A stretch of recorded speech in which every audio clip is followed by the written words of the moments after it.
우리 오늘 말씀의 제목은 영적 정복을 먼저 한 새 청년이라는 말씀의 제목입니다.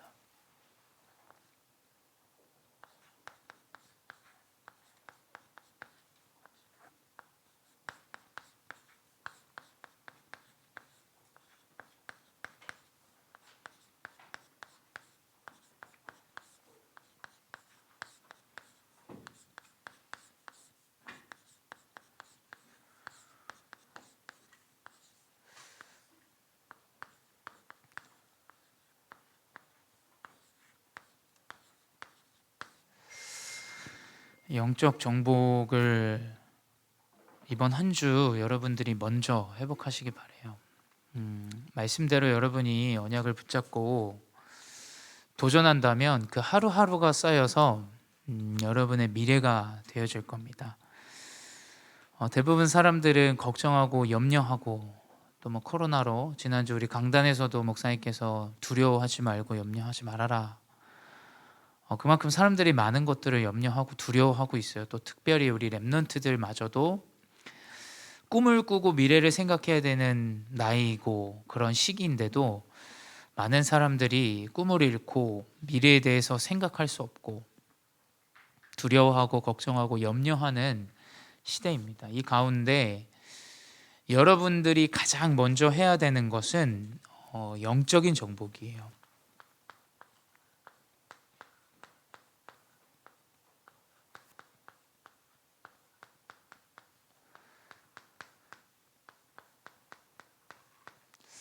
여러분들이 60만 가지고 있다면 여러분이 밥 잘 먹고 좋은 친구 사귀고 좋은 말 듣고 좋은 음식 먹고 좋은 시간 보내다 인생을 마감하면 됩니다. 근데 우리 렘넌트들이 또 사람에게는 60만 있는 것이 아닙니다. 그것 때문에 우리는 짐승과 달라요. 동물과 다른 인생을 살아가고 있죠. 지금은 이제 동물 그 권리에 대해서 굉장히 많이 이제 그런 단체들도 많이 있는데 아무리 동물이 귀하고 소중해도 또 우리에게 반려로 함께해도 사람은 아닙니다. 일단 확실한 것은 목사님도 옛날에 강아지를 좀 키웠었어요. 여러분 아실지 모르겠는데 골든 리트리버라고 이렇게 맹인들 도와주는 그런 강아지를 필리핀에서 좀 키웠었어요. 근데 정말 똑똑해요. 강아지가 굉장히 좋습니다. 바깥에 나가서 공 던지면 물어오고 굉장히 똑똑해요. 하지만 그 아무리 똑똑한 강아지는 사람이 아니라는 사실을 우리가 잊어서는 안 되죠. 그 강아지에게는 좋은 보금자리, 좋은 주인, 좋은 음식 그 정도면 충족히 인생을 살다 갑니다. 근데 사람은 그저 육신으로만 열심히 행복하게 살다가 갈 존재가 아니라는 사실을 우리가 알아야 돼요. 우리에게는 생각과 마음 또 우리의 영혼이 있기 때문에 우리는 가장 먼저 이 오늘 말씀의 제목처럼 영적인 정복을 먼저 회복해야 됩니다. 영적인 정복이 되어지지 않으면 마음과 생각이 장악당하고 그로 인해서 많은 사람들이 끝끝내 자기의 인생을 쉽게 생각하고 가치 없게 생각하고 지금 시대가 그렇습니다. 그러한 가운데 우리는 영적인 정복을 회복해야 돼요. 우리 중고등부가. 그래서 우리는 계속해서 집중의 시스템들을 가지고 가는 겁니다. 어찌 보면 이런 예배라는 행위 자체가 집중이죠. 짧은 시간 집중해서 우리의 목소리를 통해서 찬양하고 눈을 감고 조용히 찬양의 소리도 들어보고 또 하나님과 소통하는 집중, 그러면서 말씀을 듣는 집중을 우리가 계속 하고 있어요. 또 우리 기도한 친구 랩런트 우리 기도 제목처럼 우리가 매일 밤 매일 아침 왜 계속 이 집중을 하냐면 이 집중 가운데 우리가 회복해야 되는 것은 은혜예요. 은혜. 사람이 은혜를 잊어버리면 그때부터 사람 이하의 행동을 하게 돼요. 그렇죠? 나에게 은혜를 준 사람의 그 뒤를 친다든지 그런 사람들을 볼 때 어찌 보면 좀 짐승보다도 못한 인생처럼 보여질 수 있어요. 왜냐하면 내가 키우는 강아지는 사람이 죽으면 그 막 슬퍼하는 영상들 여러분 많이 보시잖아요.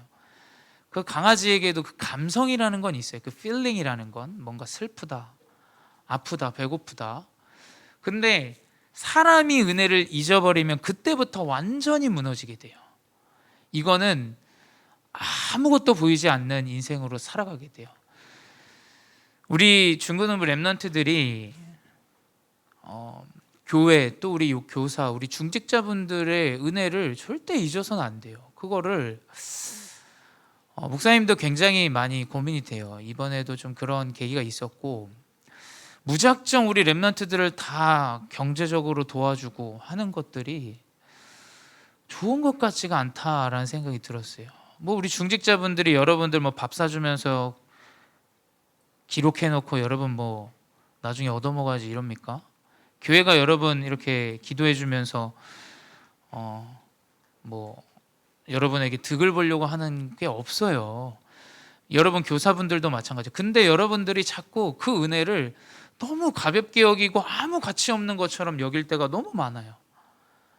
여러분이 잔소리처럼 듣지 마시고 진짜 사람에게는 그 그리스도의 은혜가 회복돼야 돼요. 그리고 사람에 대한, 교사에 대한, 또 교회에 대한, 목회자에 대한 그 은혜가 있어야 돼요. 은혜를 잊어버리면 그때부터 이제 문제가 심각해져요. 또 뭡니까? 이 집중 가운데 은혜 가운데 뭐냐? 감사가 회복되는 거죠. 은혜가 없으면 감사가 회복되지 않습니다. 하나님께서 그리스도를 통해서 나를 구원했다라는 그 정확한, 내가 죽을 수밖에 없었고 무너질 수밖에 없었고 내가 완전히 그리스도 인생을 모르고 살아갔어야 되는 인생인데 하나님이 어떻게 이 은혜로 나를 그리스도를 깨닫게 했냔 말이죠. 이 은혜와 감사가 계속 삶 속에서 나타나기 위해서 우리가 집중하는 거예요. 이게 한마디로 뭐냐? 그리스도예요, 사실은. 여러분이 그리스도 언약을 딱 붙잡는다. 그 렘넌트는 어디 가도 감사해요. 왜냐? 하나님이 나를 구원하셨기 때문에 나를 보내신 이유가 있다는 걸 깨닫고 그 안에서 하나님의 은혜를 구하고 찾아요. 그러면 어떻게 됩니까? 사람에게 감사하게 돼요. 그 은혜를 심지어 갚는 사람이 되어져요. 여러분, 이런 사람은 어디 가든지 승리해요. 어디 가든지. 누구나 다 환영합니다. 이런 친구. 근데 내가 어떻게 하면 더 득을 볼까? 저 사람이 나보다 더 많은 것들을 갖고 있는 것 같아. 시기와 질투와 불안과 답답함을 가지고 그것에 집중해서 살아간다면 여러분 많은 것을 놓치게 됩니다. 그래서 우리 렘넌트들이 이 그리스도의 집중의 시스템을 계속적으로 좀 회복해야 돼요. 그것을 회복하는 것이 예배입니다. 오늘 예배도. 그래서 그 가운데 여러분은 어릴 때부터 이제 기도 시스템을 들어가야 돼요. 사실 기도하는 부분이 굉장히 어렵게 느껴질 수 있어요. 우리 렘넌트들 아마 기도를 잘 하고 있겠지만 놓치고 있는 것들이 굉장히 많을 겁니다. 이 기도는 뭡니까? 오늘을 살지만 나에게 미래로 연결되어지는 것들이 기도로 회복되는 거예요. 그게 뭡니까? 나와 우리 교회와 여러분의 학업 그리고 업, 미래 업까지. 이 기도는 무엇을 달라, 무엇이 회복됐으면 좋겠다라는 기도가 아니에요. 이 기도는 계속해서 여러분이 그리스도를 누리는 그 집중 가운데서 미래로 연결되어지는 것이 기도예요. 그래서 여러분이 조용히 여러분이 호흡기도 할 수 있고 또 우리 목사님께서 기도문을 갖다 놓으셨어요. 여러분들이 다 가져가세요. 목사님도 새벽 기도 때, 아침 기도 때 계속 하는데 밤기도 때 너무 이 그리스도 은혜 부분이 계속 회복되어져요. 입술로 고백하는 걸 내가 듣고, 이게 굉장히 중요한 비밀이에요, 여러분. 그래서 여러분이 꼭 소리를 내서 기도하면서 기도 소리를 듣고 그게 뇌에 각인되어지는 것은 굉장히 중요합니다. 그래서 그게 여러분의 미래로 연결이 되어져요. 그렇다면 그 가운데 뭐냐? 영적인 정복은 이제 하나님이 나를 통해서 구원받을 자. 여러분에게 새 아침을 주신 이유는 여러분을 통해서 복을 받을 자가 있다라는 사실, 그 사실입니다. 그렇기 때문에 여러분은 우리 다니엘서 12장 3절에서 지난주에 본 것처럼 하나님은 이 사람들을 옳은 대로 돌아오게 한 자는 별과 같이 영원토록 빛나게 하리라 라고 다니엘서 12장 3절에 기록되어 있어요. 여러분이 살아야 될 이유고 여러분의 이게 본업이에요. 본업. 이게 바로 뭐냐? 영적인 정복을 회복한 렘넌트요, 이게 바로 언약 붙잡은 신자입니다. 이게 새 청년에게 임했었고, 이게 이제 다니엘에게 회복되어졌던 응답이죠. 그래서 여러분이 이 응답을 열심히 해서 회복해야겠다라는 마음은 좋은 마음이겠지만 그게 여러분을 넘어뜨릴 거예요. 근데 여러분이 그냥 시스템 속에서 되어지는 것들을 지속적으로 한번 따라와 보세요. 그러다 보면 이제 혼자 있을 때, 홀로 있을 때 이게 되어져요. 홀로 있을 때 함께 하는 부분으로 교회를 통해서 매일 아침 매일 밤 통해서 함께 합니다. 메모도 잘하고 잘 기록하더라고요. 우리 렘넌트들 보니까 아주 조용한 시간들을 잘 가지면서 잘합니다. 근데 이게 왜 그러냐면 이 영적인 정보를 여러분이 어디 가서든지 혼자 있어도 정복할 수 있는 그 개인의 시스템들을 회복하기 위한 거기 때문에 이 새청년처럼 포로로 가도 여러분이 이 영적인 정복의 응답을 홀로 누리면 여러분 승리할 수 있습니다. 그래서 우리 이 홀로 누린 이 다니엘 새 친구에 대해서 우리가 깊이 있게 한번 좀 알아보도록 하겠습니다.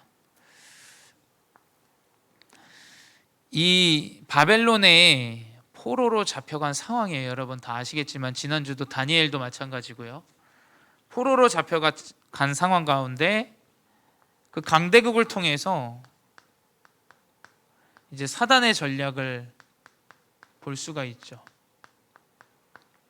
사단의 방법은 어마어마한 권력과 그 권세를 가지고, 이 땅의 권세를 가지고 전략을 나타냅니다. 그게 뭐냐? 첫 번째, 다른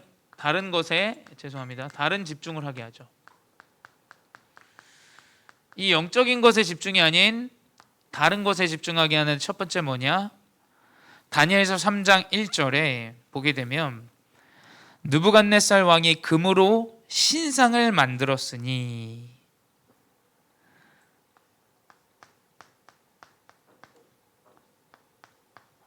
사단의 전략은 권세를 가지고 권력을 가지고 우상을 건축합니다. 이게 무슨 말이냐? 목사님 그때 시절은 그러겠죠. 아닙니다. 여러분이 보는 미디어를 통해서 여러분이 계속 마음과 생각이 어떻게 되냐? 재물의 우상으로, 또 성공해야겠다라는 그 우상으로 여러분의 인생을 자꾸 다른 것에 집중하게 해요. 다른 것에. 하나님께 집중해야 되는데 이 권세를 가지고 바벨론의 느부갓네살 왕은 금신상을 만들어서 그것에 집중하게 합니다. 이게 사단의 전략이에요. 여러분이 이 사단의 전략을 알아야 돼요. 이 우상 가운데 무릎 꿇게 하고 결국엔 뭐냐? 이제 낙성식을 거행하죠. 낙성식이 뭐냐면 어떠한 건축물을 다 짓고 이제 세레머니를 하는 겁니다. 우리가 이 건축물을 지었다라는 첫 번째 세레머니. 그래서 뭐 건물을 짓거나 하면은 이제 커팅식을 하거나 그러잖아요. 그 낙성식이라고 해요. 그 우상을 건축하고 그 낙성식을 이제 거행하는데 기록에 3장 2절에 느부갓네살 왕이 사람을 보내어 총독과 수령과 행정관과 모사와 재판관과 재무관과 법률사와 각 지방 모든 관원을 느부갓네살 왕이 세운 신상 낙성식에 참석하게 하매라고 기록되어 있어요. 그리고 뭡니까? 결국 그 우상의 숭배를 강요하죠.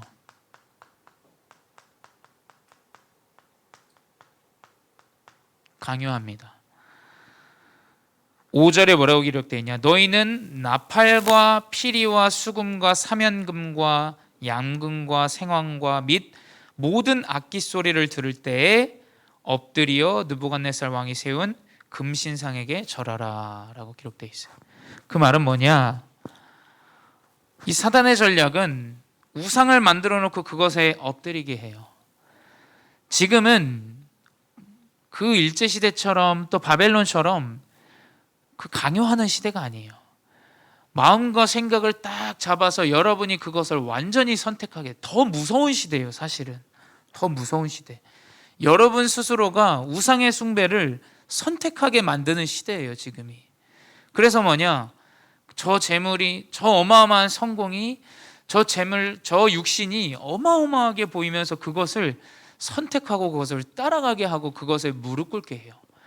그래서 아무리 신앙생활을 오래 해도 나한테 경제적으로 좀 이득이 있다 하면 교회 버려버려요.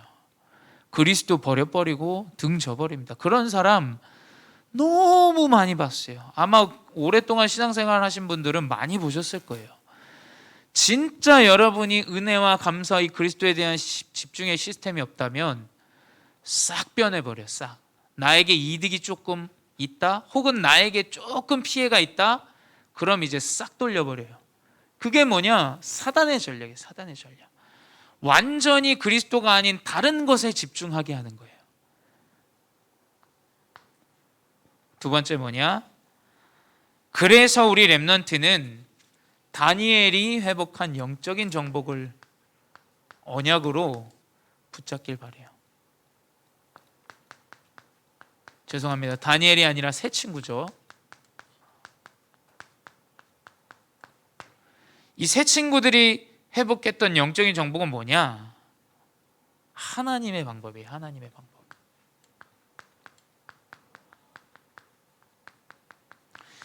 여러분 아시겠지만 우상을 건축하고 이 가운데서 절을 하지 아니합니다. 새 친구가.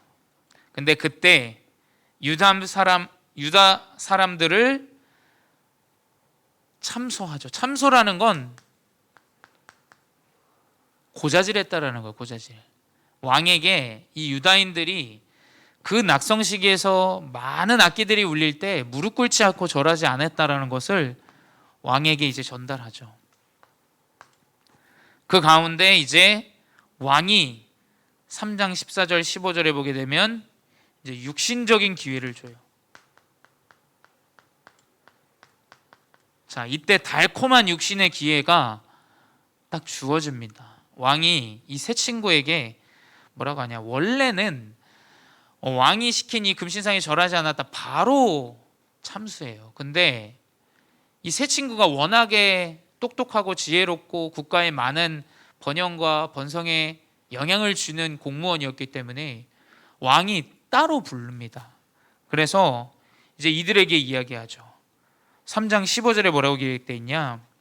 이제라도 너희가 준비하였다가 나팔과 피리와 수금과 사면금과 양금과 생황과 및 모든 악기 소리들을 들을 때 내가 만든 신상 앞에 엎드려 절하면 좋거니와 너희가 만일 절하지 아니하면 즉시 너희를 맹렬히 타는 풀무불 가운데 던져 넣을 것이니 능히 너희를 내 손에서 건져낼 신이 누구이겠냐 하나. 이 뭡니까? 왕이 가진 육신적인 권력으로 이제 이 기회를 하나님보다 더 큰 것처럼 이야기합니다. 이것을 막을 자가 누구겠냐라고 얘기해요. 이때가 중요해요. 여러분이 언약 안에서 여러분의 여정을 하나님 인도 따라 가다 보면 맞는 거, 이걸 그래, 이걸 선택하고 내가 좀 살자 하는 그런 타이밍이 옵니다. 그때 이 육신적인 기회가 권력적으로 여러분들에게 딱 뭔가 이득이 되는 것처럼 찾아올 거예요. 근데 이 세 친구는 죽음을 선택했어요.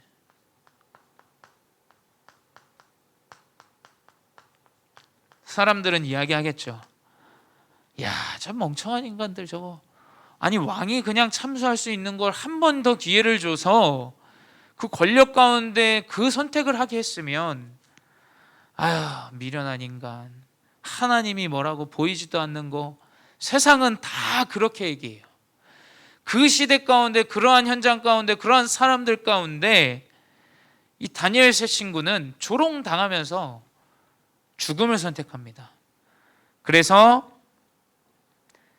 3장 18절에 뭐라고 기록되어 있냐, 16절부터 보게 되면 사드락과 메삭과 아벳느고가 왕에게 대답하여 이르되 느부갓네살이여, 우리가 이 일에 대하여 왕에게 대답할 필요가 없나이다. 왕의 말을 완전히 거역하는 이야기를 하죠. 왕이여, 우리가 섬기는 하나님이 계시다면 우리를 맹렬히 타는 풀무불 가운데에서 능히 건져내시겠고 왕의 손에서도 건져내시리이다. 그렇게 하지 아니하실지라도 왕이여, 우리가 왕의 신들을 섬기지도 아니하고 왕이 세우신 금신상에게 절하지도 아니할 줄을 아옵소서라고 완전히 그 기회를 차버립니다. 육신적인 기회를. 결국 뭐냐, 왕이 이제 조롱을 당하고, 어떻게 보면 조롱을 당한 거죠. 그 가운데서 왕이 굉장히 이제 화가 나죠. 그래서 결국에 어떻게 되냐, 이 선택을 통해서 이제 하나님을 나타내게 돼요.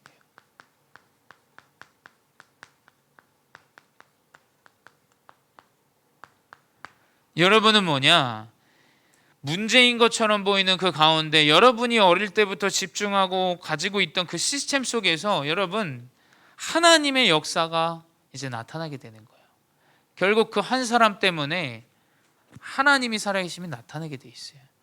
그 우리 렘넌트 한 사람 한 사람에게 하나님은 분명히 세상 앞에서 하나님이 살아계심을 나타낼 겁니다. 그게 분명히 보여지게 돼 있어요. 어떻게 됩니까? 풀무불의 극형을 이제 내리게 돼요. 풀무불을 뜨겁게 하기를 7배나 더 하라라고 왕이 명령을 내려요. 7배를 더 뜨겁게 하는 그 권력의, 자신의 권력을 이제 드러내죠. 근데 어떻게 됩니까? 여러분 뭐 다니엘 세 친구 잘 아시겠지만 그 풀무불에 들어갔을 때 세 사람이 아니라 이제 네 사람이 보이는 거죠. 하나님은 여러분이 이 시스템 가운데 정확한 언약을 붙잡고 그 육신의 것이 아닌 영적인 정복을 선택했을 때 천군 천사를 파송하세요. 여러분이 믿든 안 믿든 이건 성경에 나온 기록이기 때문에 사실이에요. 여러분이 믿지 않아도 여러분이 그 영적인 정복을 선택한 그 순간 하나님은 그 현장에 여러분의 미래에 천군 천사를 파송합니다. 그러니까 어떻게 되냐? 이제 왕이 그 네 사람을 보고 이제 놀라게 됩니다. 그래서 왕이 명령을 해요.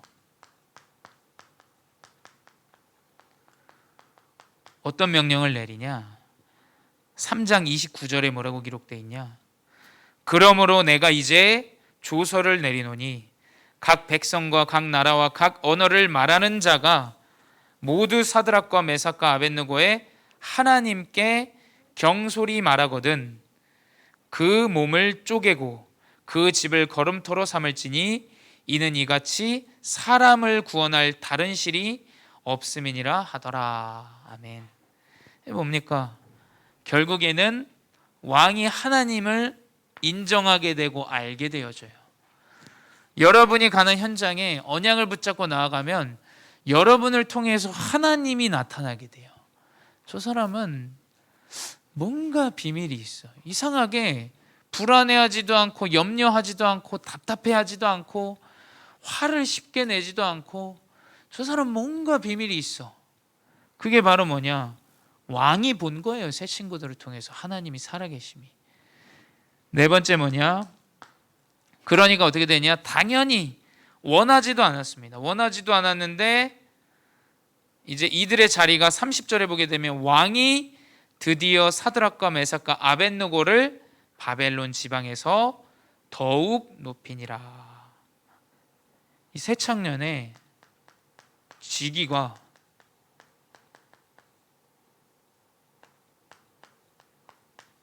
높아지는 거예요. 이 사람은 한 번도 자기의 직위를 높이기 위해서 노력한 적이 없어요.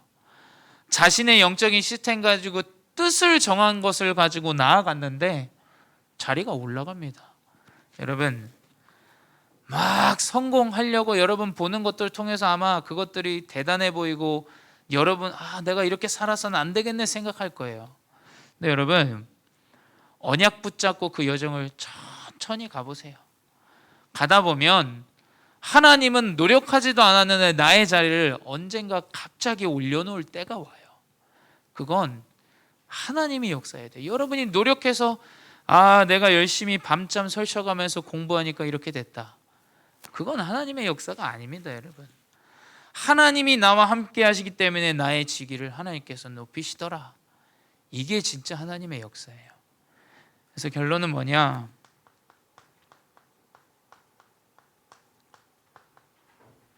다른 게 없습니다. 여러분이 뜻을 정해야 돼요.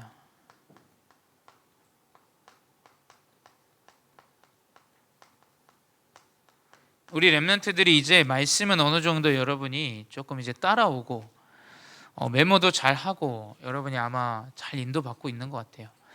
그 가운데 뭐냐? 여러분이 정시 기도를 회복해야 돼요. 이제 한 스텝이 끝났어요. 여러분이 말씀에 계속 이제 흐름은 따라가는 수준이 어느 정도 되어졌어요. 그렇다면 이제 뭐냐? 하나님과 나와 함께하는 그 미래로 연결되어지는 기도가 회복되어져야 돼요. 시간을 정해놓고 정시기도 합니다. 그래서 여러분 다 기도문 가져가세요. 기도문 가져가서 우리가 시간마다 여러분이 딱 점심시간 아니면 아침에 일어나서 우리 묵상을 하고 나서 학교에 갔을 때, 그리고 여러분이 메모를 하고 하루를 마감할 때, 이 세 번의 시간에 그 기도문을 여러분이 도전하시기 바래요. 하루에 3번. 그래서 이 집중 가운데 분명히 하나님은 여러분을 통해서 사람이 살아날 겁니다. 전도자로 하나님 세우신다는 거죠. 그래서 그 언약 붙잡고 이번 한 주 또 정시기도로 도전하고 그 흐름 가운데 응답 누리시기 바랍니다. 기도하겠습니다. 사랑의 하나님, 감사합니다. 우리 렘넌트들이 언약 안에서 인도받고 승리하게 해주세요. 예수님 이름으로 기도드렸습니다. 아멘.